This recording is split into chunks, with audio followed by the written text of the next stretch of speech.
누가복음 18장 1절부터 8절까지입니다. 우리 함께 기도하시겠습니다. 예수께서 그들에게 항상 기도하고 낙심하지 말아야 할 것을 비유로 말씀하여 이러시되 어떤 도시에 하나님을 두려워하지 않고 사람을 무시하는 재판장이 있는데 그 도시에 한 과부가 있어 자주 그에게 가서 내 원수에 대한 나의 원한을 풀어주소서 하되 그가 얼마 동안 듣지 아니하다가 후에 속으로 생각하되 내가 하나님을 두려워하지 않고 사람을 무시하나 이 과부가 나를 번거롭게 하니 내가 그 원한을 풀어주리라. 그렇지 않으면 늘 와서 나를 괴롭게 하리라 하였느니라.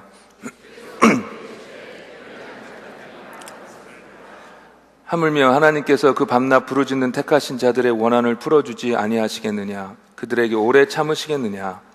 내가 너희에게 이르노니 속히 그 원한을 풀어주시리라. 그러나 인자가 올 때에 세상에서 믿음을 보겠느냐 하시니라. 아멘.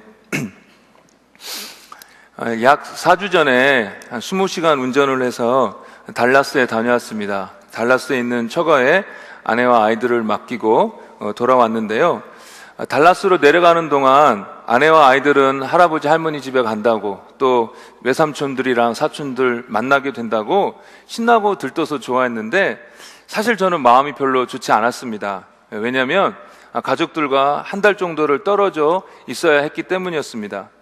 비행기를 타고 저만 이제 혼자 집에 오는 이후에 밤에 홀로 기도를 하는데 푼수같이 눈물이 났습니다. 아이들이 보고 싶기도 하고 아내는 공부한다고 아침 일찍 나갔다가 저녁 때쯤에 들어오게 되는데 할머니 할아버지가 함께 계시면서 아이들을 극진하게 잘 보살펴 주시겠지만 그래도 아이들이 엄마 없이 자기네들끼리 많은 시간을 보내야 하는데 잘 보낼 수 있을지가 걱정이 되었습니다. 남들이 들으면 참 호들갑 떤다 하면서 동정은커녕 짜증낼 만한 소리라는 것을 저도 잘 아는데 아무튼 마음이 우울해져서 그랬는지 그런 상황이 저에게 크게 느껴졌습니다. 그래서 그렇게 울적한 마음을 가지고 하나님께 기도하게 되었는데 하나님께서 우리 아이들과 함께 해주세요 라고 기도를 하게 되었습니다. 그런데요, 하나님께서 우리 아이들과 함께 해주세요 라고 기도할 때에 갑자기 번뜩 깨닫게 된 것이 있었는데 그것은 하나님께서 함께 계신 곳이 가장 좋은 곳이다 라는 것이었습니다. 그러니까 마음에 막 확신이 생기면서 더 붙여서 기도하게 되었습니다. 하나님께서 아이들과 함께 해주세요. 하나님 계신 곳이 가장 좋은 곳입니다. 그래서 아이들이 어디에 있든지 간에 하나님께서 함께 해주셔서 하나님께서 함께 해주시는 것으로 말미암아 그곳이 정말 좋은 곳이 되게 해주세요.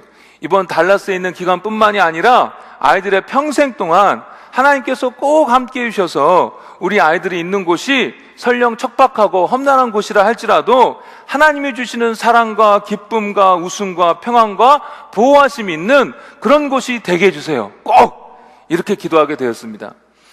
그랬더니 이 아이들에 대한 염려는 다 사라지고 하나님께서 함께 해주셔서 아이들이 정말로 복된 시간을 갖게 될 거라는 믿음과 평안을 순간 갖게 되었습니다.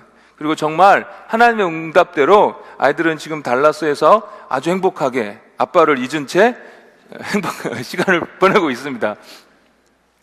아무튼 남들이 들으면 참 유난을 떨어 하면서 짜증낼 만한 기도인데 하나님께서는 저의 울적한 그 기도를 들으시고 그렇게 제 마음에 위로와 확신을 주셨던 것입니다. 얼마나 감사하던지요.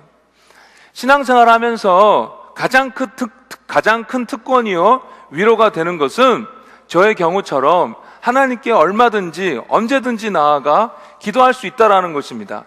이 막막한 세상 속에서 혼자 힘으로 살아내야 한다면 너무나도 두렵고 외로울 텐데 그 어느 때라도 하나님께 나아가 기도함으로 하나님께 도우심을 얻을 수 있다는 것이 얼마나 감사하고 얼마나 안심이 되는지 모르겠습니다. 게다가 그것도 내가 먼저 찾고 내가 노력해서 얻어낸 것이 아니라 하나님이 먼저 일방적으로 사랑하셔서 택하시고 예수님을 통해 구원해 주셔서 그렇게 된 것이라는 것입니다. 그러니 감사할 것밖에 없는 것입니다. 그런데 이렇게 위로가 되고 힘이 되는 기도가 우리에게 있어서 때로 실망이 되고 오히려 어떤 때에는 짐처럼 여겨질 때가 있습니다. 어떤 때는 심지어 우리의 믿음마저도 흔들어 놓을 때가 있습니다. 그것이 언제냐면 우리가 아무리 하나님께 기도해도 하나님께서 전혀 응답하지 않으시는 것만 같은 때입니다. 죄 때문에 기도가 막히는 경우가 있습니다. 그래서 내 죄 때문에 하나님 앞에 드리는 기도가 막혔나 싶어서 생각나는 대로 다 회개하고 돌이킵니다. 그러나 그래도 응답이 없습니다. 이사야 58장에서 말씀하시는 금식 기도의 내용은 밥만 굶지 말고 달라고 기도만 하지 말고 삶 속에서 어렵고 약하고 눌린 자들을 도와주라는 것입니다. 그럴 때 기도의 응답이 빠를 것이다 라고 말씀하여 주십니다. 그래서 그 말씀 듣고 하나님께서 기뻐하실 만한 일들을 하는데 그래도 하나님이 응답지 않으시는 것입니다. 게다가 이렇게 기도하고 있는데 응답은커녕 오히려 상황은 더 안 좋게 되는 것 같습니다. 그러니까 실망하게 되고 이제는 하나님께 분노가 생기기까지 합니다. 그리고 거기서 조금 더 지나니까 믿음까지 흔들리려고 하는 것입니다. 그래서 이제는 기도하기를 아예 포기해버리는 것입니다. 기도가 우리에게 있어서 놀라운 축복의 도구이며 특권이지만 오랫동안 응답되지 않는 기도는 저희들에게 있어서 어떤 때는 큰 짐이 되어버립니다. 차라리 하나님을 믿지 않고 기도도 몰랐으면 현재 힘든 상황만 힘들 텐데 기도하는데도 안 되면 힘든 상황에다가 기도가 응답되지 않은 것에 대한 실망과 속상함이 더해져서 더 힘들게 느껴지는 것입니다. 그런데 감사하게도 우리 주님은 이런 우리의 상황을 너무나도 잘 알고 계시고 그렇기 때문에 누가복음 18장의 말씀을 저희들에게 주시는 것입니다. 따라서 오늘 아침 이 말씀을 통해서 주님이 주시는 위로와 권면을 받는 우리 모두가 되면 좋겠습니다. 예수님께서 비유를 말씀하시는데요, 어떤 도시에 하나님도 두려워하지 아니하고 그러니까 사람은 당연히 무시하는 그런 재판장이 있는데 이 도시의 한 과부가 자기의 원한을 풀어달라고 요청을 합니다. 뇌물이나 좀 갖다 주면 잠깐이라도 생각해 볼까. 이 과부는 그런 것도 안 주니까 이 재판장은 아예 신경도 쓰지 않는 것입니다. 그런데 이 과부는 계속해서 찾아와서 자기 억울한 사정을 해결해 달라고 요청합니다. 그러니까 이 재판장이 이 과부가 불쌍해서가 아니라 귀찮으니까 그 과부의 원한을 해결해 줍니다. 그런데 이 비유의 끝에 예수님께서 덧붙이시는 말씀이 이런 불의한 재판장도 귀찮아서라도 그 과부의 원한을 해결해 주는데 하물며 하나님께서 너희를 지극히 사랑하셔서 예수 안에서 택하시고 자녀 삼으신 그 하나님께서 밤낮 애타게 부르짖는 성도들의 기도를 들으시고 그 억울한 일, 원한을 속히 해결해 주시지 않겠느냐라는 것입니다. 여기서요, 하나님의 본심이 나옵니다. 하나님의 원칙이 나오는데요, 그것은 사랑하는 자녀의 소원을 속히 들어주시는 것입니다. 이것이 하나님께서 가장 바라시는 일입니다. 진짜 그렇게 해주고 싶으신 것입니다. 이런 하나님의 소원이 마태복음 7장 11절에도 잘 나와 있습니다. 너희가 악한 자라도 좋은 것으로 자식에게 줄 알거든 하물며 하늘에 계신 너희의 아버지께서 구하는 자에게 좋은 것으로 주시지 않겠느냐. 사랑하는 자녀가 필요한 것이 있어서 부모에게 구할 때에 좋은 것으로 어서 빨리 주고 싶은 것이 부모의 가장 기본적인 마음입니다. 아이가 곤란한 상황 속에 있고 어떤 것이 필요할 때에 부모님이 그것을 충분히 줄 수 있음에도 불구하고 그것을 안 주면서 일부러 괴롭히는 부모는 없습니다. 곧바로 주는 것이 부모의 마음입니다. 그런데 하나님의 마음이 그렇다라는 것입니다. 그런데요, 그럼에도 불구하고 기도의 응답이 무척이나 더딜 때가 있습니다. 벌써 예수님의 말씀 자체에도 그것이 암시되어 있습니다. 계속 기도하고 낙심하지 말아야 할 것을 말씀해 주신다는 것 자체가 오랫동안 응답되지 않을 기도가 있을 거라는 것입니다. 그러면 하나님의 본심은 바로 응답해 주시고자 하는 것인데 왜 이렇게 더딥니까? 하나님은 그렇게 주실 수 있는 능력이 하나님이신데 왜 그렇게 오랫동안 기도의 응답을 보류하고 계실까요? 여러 가지 이유가 있겠지만 오늘 아침에는 세 가지 정도 함께 생각해 보기를 원합니다. 이미 여러분들도 잘 알고 경험하셨던 것일 텐데요, 함께 나눠보기를 원합니다. 첫 번째로는 우리의 믿음을 위해서입니다. 제가 예전에 여기저기서 한두 번 말씀드렸는데요, 어렸을 때에 방학 내내 놀다가 개학 때가 다가오니까 숙제를 하나도 안 한 것입니다. 그래서 숙제를 해야겠는데 탐구 생활을 찾을 수가 없는 것입니다. 여기저기서 한참을 찾다가 못 찾아서 제가 기도했습니다. 하나님, 이번에 탐구 생활 찾게 해주시면 진짜 하나님이 찾게 해주신 것입니다. 그러니 도와주세요. 제가 이렇게 기도했습니다. 그렇게 기도하고 나니까 장롱 밑을 찾아보지 않았다는 것이 생각이 났습니다. 그래서 막대기를 가지고 장롱 밑을 쓱 긁어보니까 거기에서 탐구 생활이 나온 것입니다. 얼마나 감사하던지요.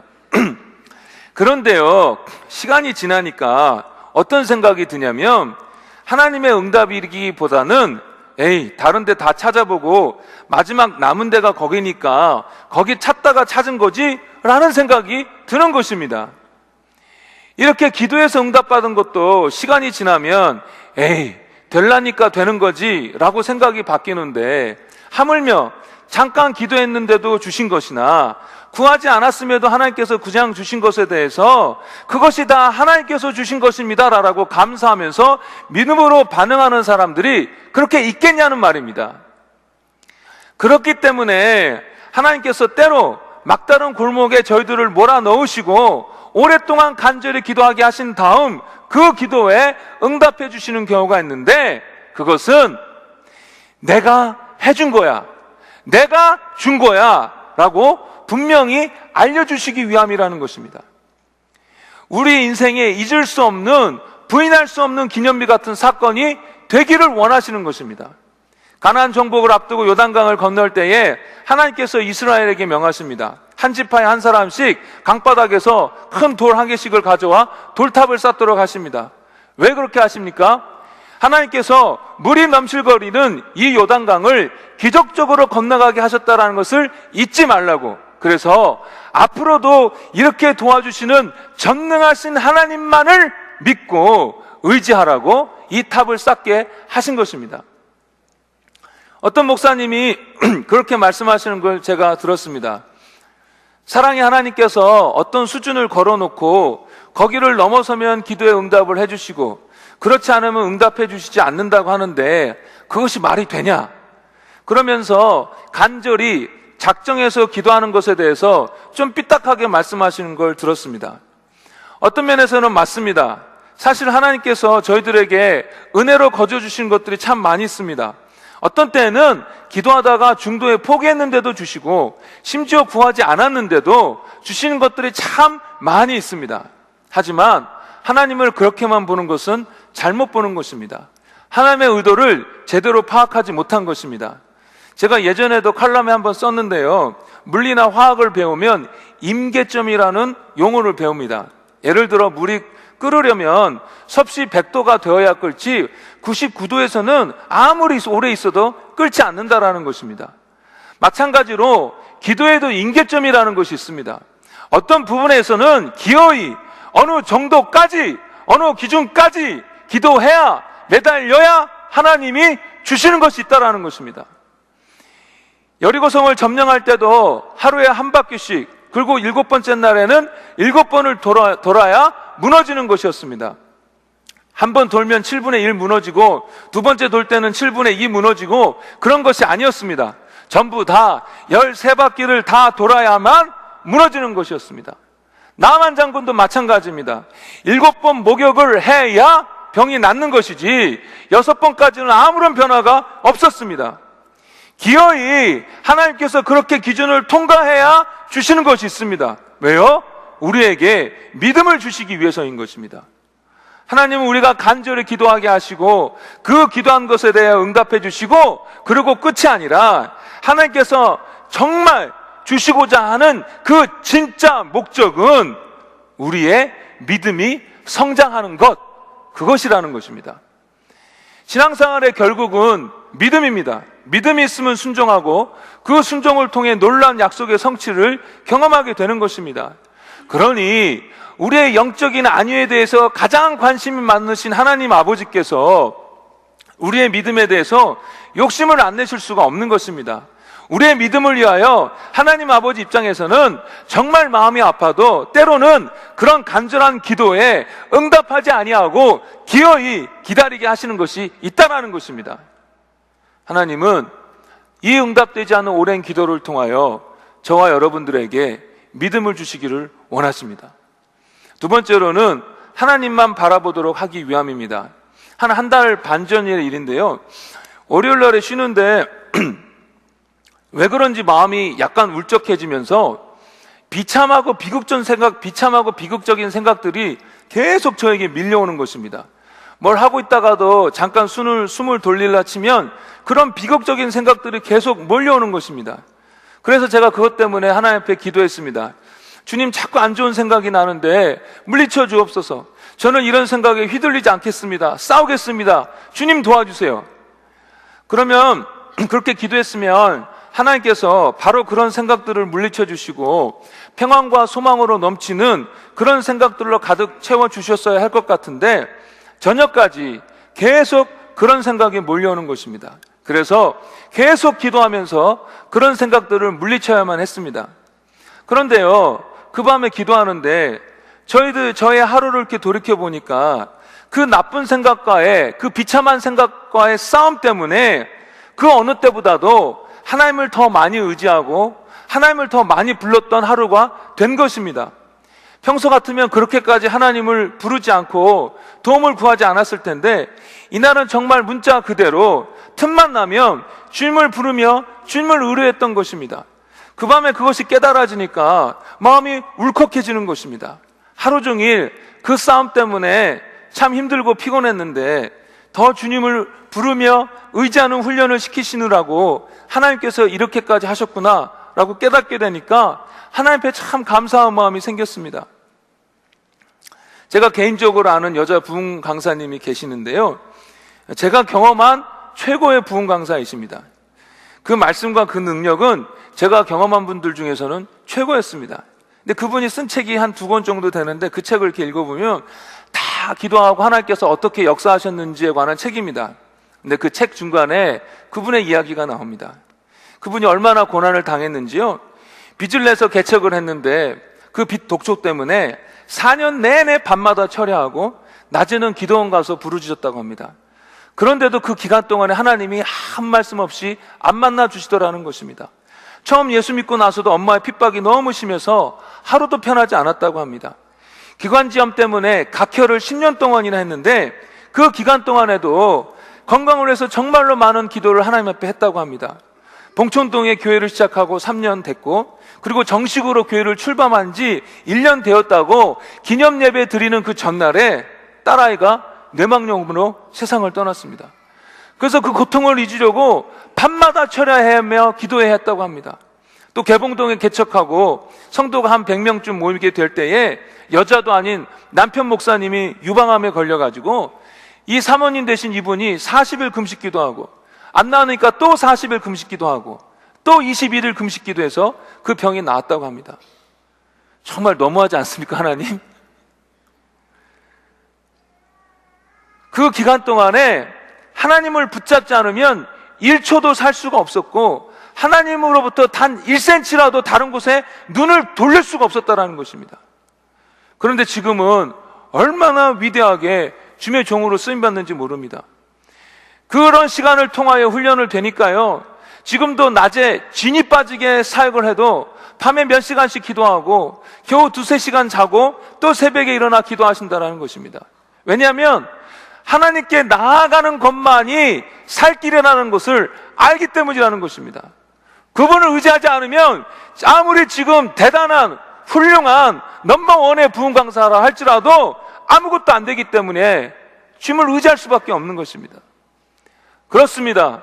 신앙생활을 하면서 주님을 모든 일 가운데 계속해서 바라보며 철저히 의지하는 것이 얼마나 중요한지 모르겠습니다. 왜냐하면 내 힘으로, 내 의지로, 내 용기로, 내 지혜로는 결코 승리할 수 없기 때문에 그렇습니다.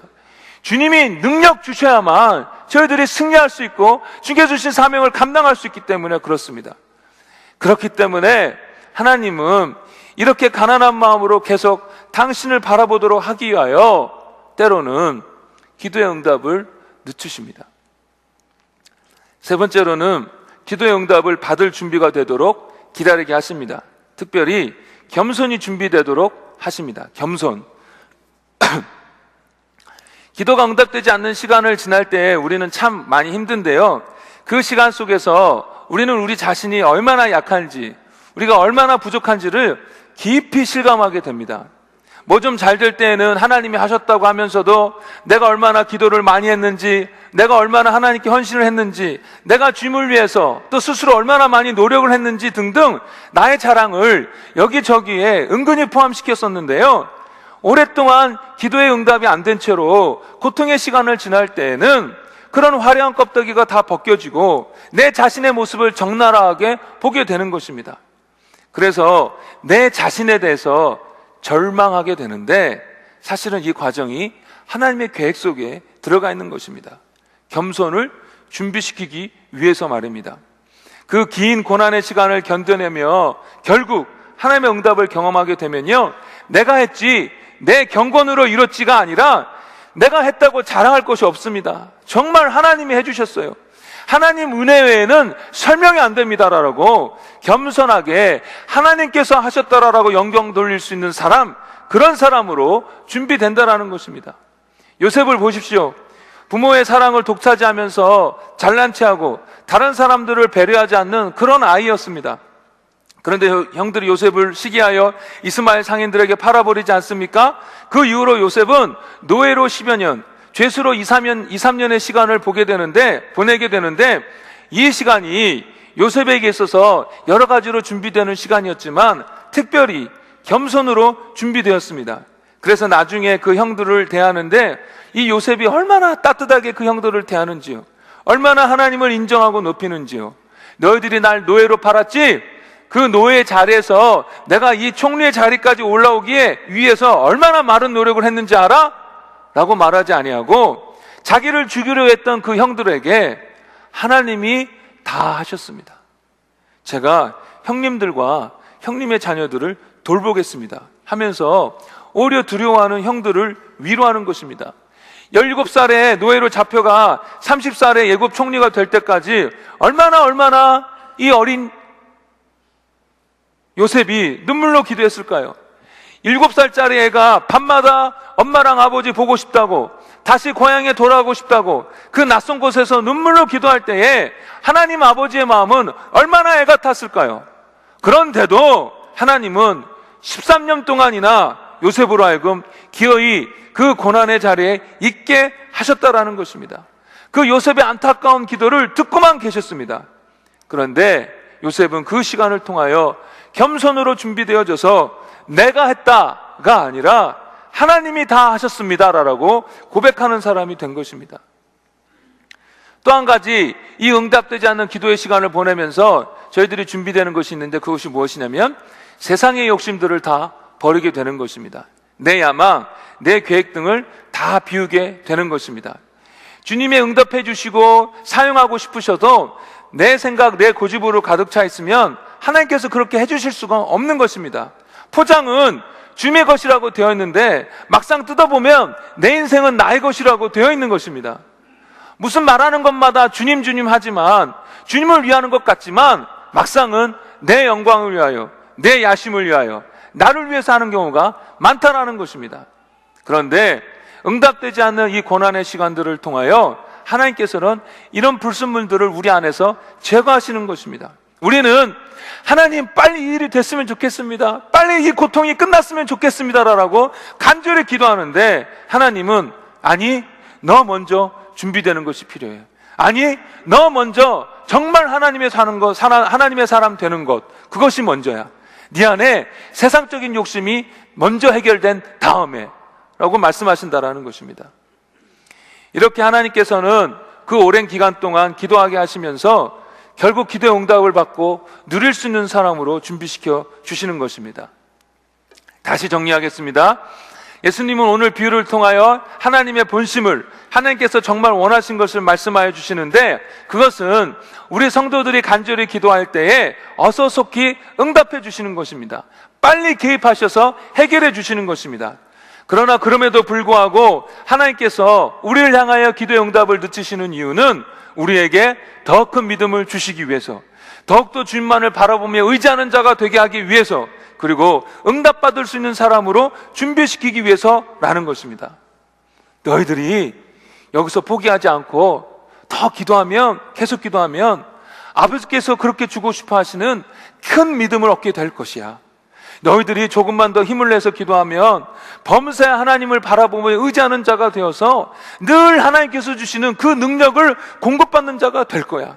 그러니 포기하지 말고 너희들이 계속해서 기도해라.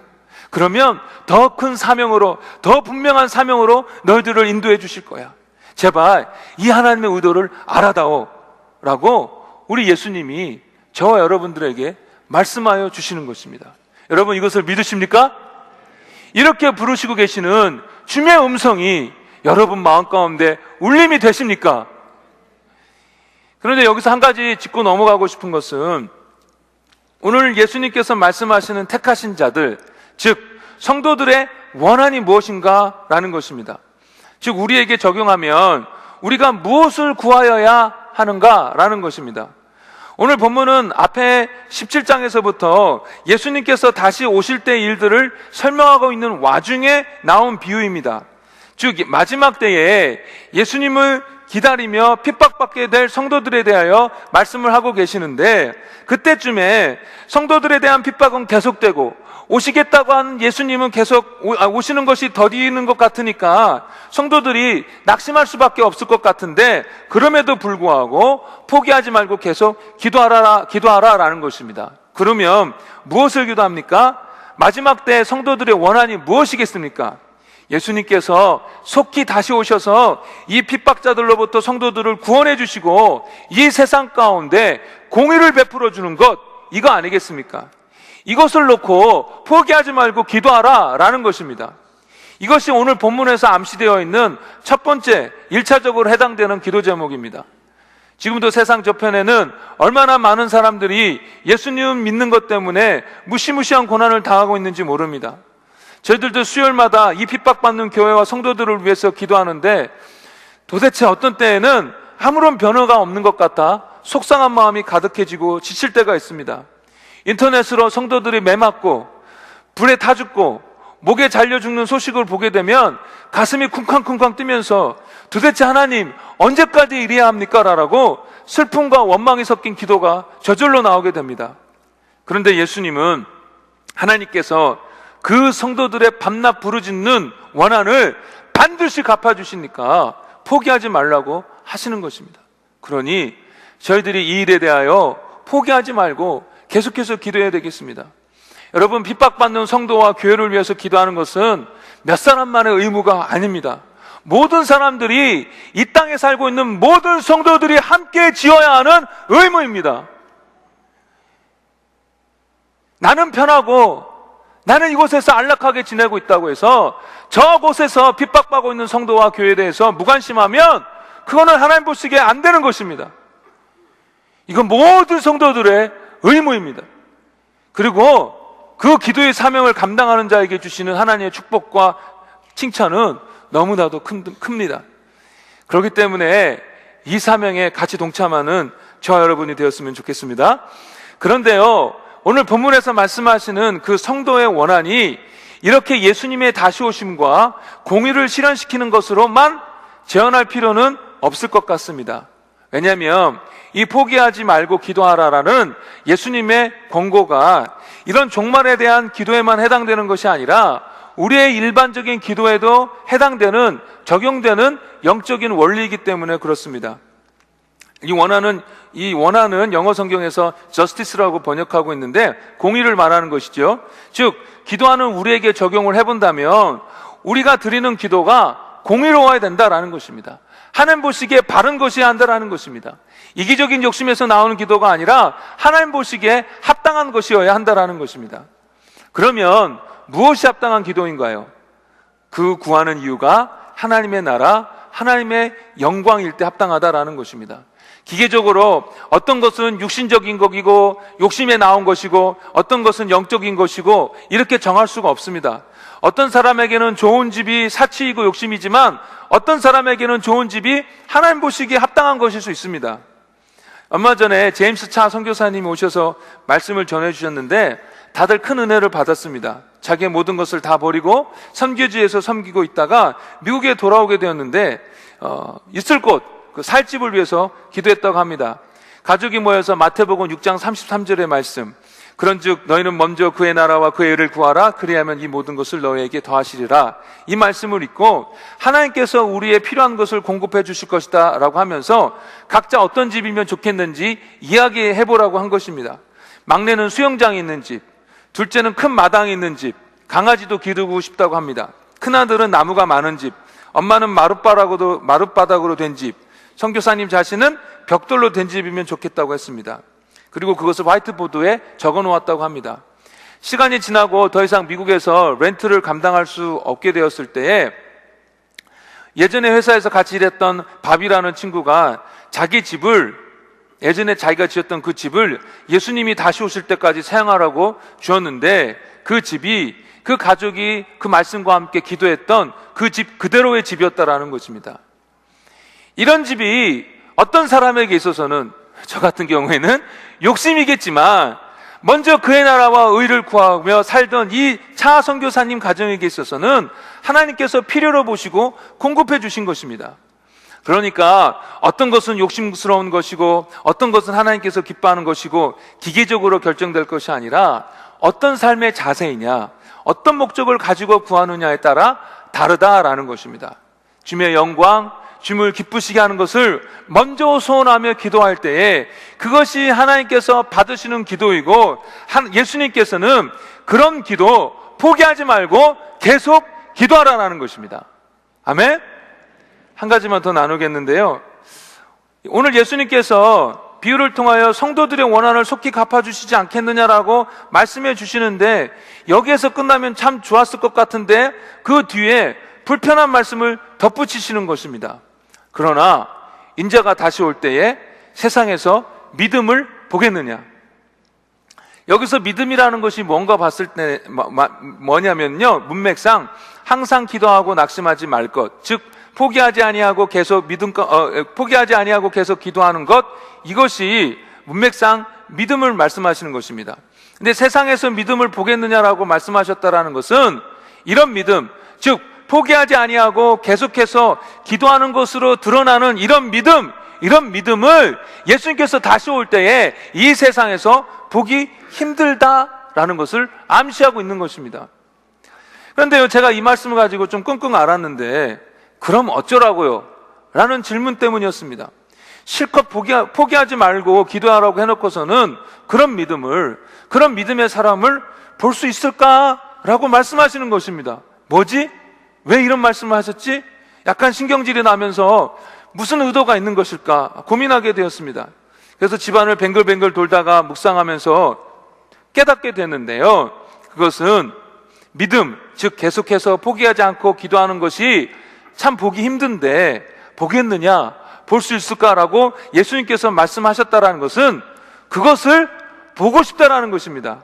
그것이 어렵겠지만 너희들에게 기대해 보겠다라는 것입니다.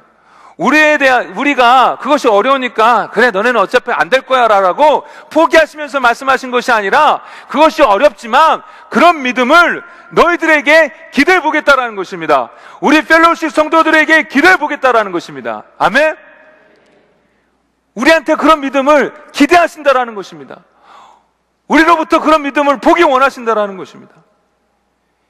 이것을 알게 되니까 얼마나 기쁘던지요. 그러면 어떻게 저희들이 이 예수님의 기대를 충족시킬 수 있을까요? 저는 그 대답이 우리 펠로우십 공동체에 있다라고 생각합니다. 철새들이 이동하는 거리는 저희들이 상상할 수 없을 정도입니다. 제가 인터넷에서 찾아보니까 검은 가슴 물대새라는 새가 있는데 이 새는요 26,000km를 날아다닌다고 합니다. 그런데 여러분들 잘 아시다시피 철새들이 날아다닐 때 V자로 이렇게 모양을 열을 지어서 나아가지 않습니까? 근데 그렇게 하는 이유가 맨 앞에 날아가는 새 바로 뒤에 있으면 앞에 새가 만들어 놓은 상승 기류 때문에 뒤에 새는 훨씬 덜 힘들다라는 것입니다. 앞에 새가 한 90번을 날개짓을 하면 바로 뒤에 새는 60번, 그 뒤에 새는 50번 정도 날개짓을 하면 그렇게 그 대형대로 따라갈 수가 있는 것입니다. 교회도 마찬가지입니다. 아직 기도의 훈련이 덜 되고 믿음이 어린 사람들은 그렇게 많이 기도의 날갯짓을 할 수가 없습니다. 그러나 앞에서 기도로 끌어주면 그 사람도 따라갈 수 있습니다. 이제는 더 이상 못하겠어요 할 때에 목자와 목원들이 열심히 기도의 날갯짓을 해주면 따라갈 수 있다는 것입니다. 공동체가 함께하면 할 수 있습니다. 그렇게 하라고 교회 공동체를 주신 것입니다. 그러니까 여러분, 어쨌거나 교회 공동체에 붙어 있어야 합니다. 어쨌거나 오이코스에 소속되어 있어야 합니다. 어쨌거나 서로 함께 기도의 짐을 져주는 그런 공동체에 꼭 붙어 있어야 한다는 것입니다. 그래야 어려워도 끝까지 기도를 계속 이어나갈 수 있는 것입니다. 말씀을 정리하겠습니다. 청년 때 저도 오랫동안 기도한 제목이 있었습니다. 저 나름대로 힘들고 고통스러운 문제였기 때문에 아침에도 기도하고 저녁에도 기도하고 시간이 날 때마다 아주 간절히 기도했습니다. 그런데도 하나님은 영 응답이 없으신 것입니다. 어느 날 또 괴로운 마음을 가지고 기도실에 가서 기도했습니다. 거기는 1인 1실 기도실이라 기도할 때 마음껏 소리 지르면서 기도할 수 있는데 소리를 고래고래 지르면서 하나님 앞에 기도했습니다. 하나님, 어떻게 이러실 수가 있습니까? 왜 나를 이렇게 괴롭게 하시는 것입니까?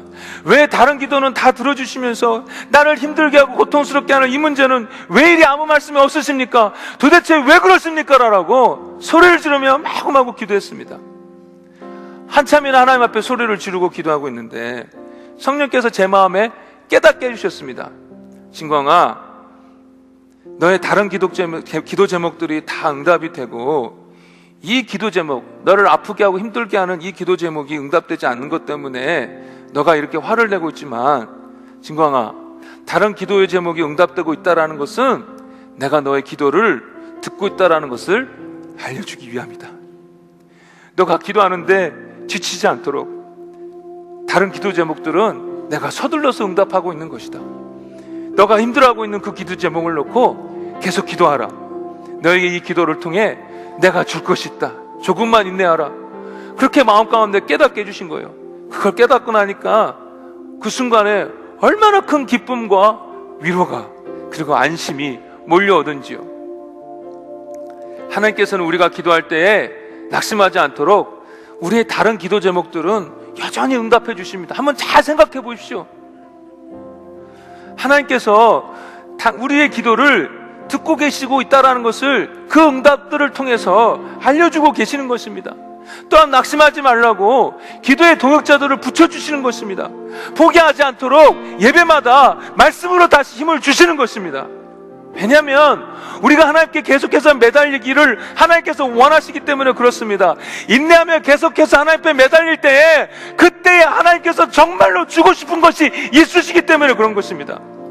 그 매달리는 기도를 통하여 우리를 다듬으시고 싶으시기 때문에 그런 것입니다. 그러니 여러분, 다시 힘을 내시고 기도의 자리로 갔으면 좋겠습니다. 실망하지 말고 계속 기도합시다 라는 말씀 앞에서 네, 그렇게 기도하겠습니다 라고 쉽게 고백되는 분들이 있을 것입니다. 그러나 지금까지 너무 오랫동안 고통 속에서 기도하며 기다려왔던 분들에게는 이 말씀이 오히려 섭섭하고 더 절망이 되는 말씀일 수도 있습니다. 지금까지 겨우 왔는데 또 더 가야 합니까? 정말 너무하십니다. 저는 더 이상 못할 것 같아요.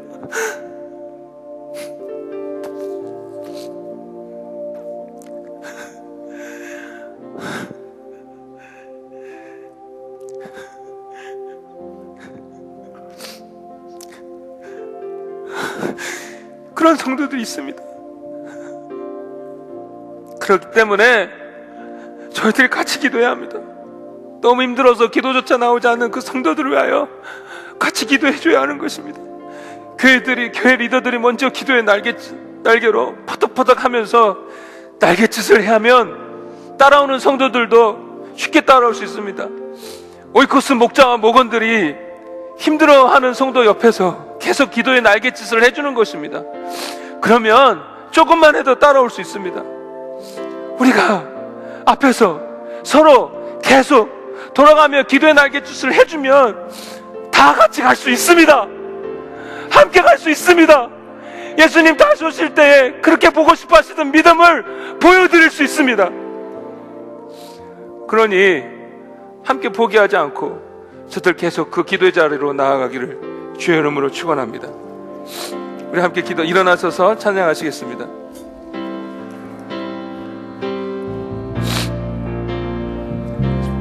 우리 함께 기도해. 우리 함께 기도해. 주 앞에 나와 무릎 꿇고 긍휼 베푸시는 주 하늘을 향해 두 손 들고 하늘 문이 열리고 은혜의 빗줄기 이 땅 가득 내리도록 마침내 주 오셔서 의의 빗줄기